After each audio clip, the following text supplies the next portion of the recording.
I honestly never liked where these beds ended up, so I woke up one day and said, you know what, they're getting moved. I played around with moving this bed yesterday, so as you can see, I am just figuring out where I want it. I have blackberries that I'm going to be planting along this fence, so I'm just trying to figure out the spacing that I like. Whenever I establish a new bed, I always add cardboard or paper into the bottom. This is super helpful if you want to start smothering the weeds that are inevitably going to be growing under. So I just added a couple layers of some packing paper that I happen to have on hand before I dumped in all the dirt. I'm salvaging as much soil for these beds as I can, but I am turning where they were into a pumpkin patch, so I'm not too worried about leaving some soil behind. These garden beds came in a pack of 3, and I am moving all 3. It honestly was a perfect storm of me wanting to move these beds, but also turn where they were into an in-ground bed. That really works out great because underneath these beds is already cultivated and the weeds are mostly gone. Sometimes in gardening, you just have to work smarter, not harder. Enjoy the next few clips of me meticulously moving this bed inch by inch.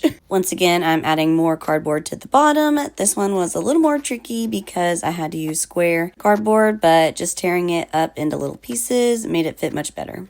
Despite my attire, it is still winter here. It is February. I was actually reminded of that from this last bed. Because of the angle of the sun, this bed is in full shade and the soil was cold and super compact, so I just decided to try and move it across the yard myself. Honestly, I could have probably moved all the beds this way, but they're not the most expensive beds, so I want to at least try and save the integrity of them as much as I can. I hope this serves as a kind reminder that your garden isn't permanent. You can make changes. So if you're not totally happy with something, make the change. And if you'd like to see the remnants turn into a pumpkin patch, stay tuned for part 2.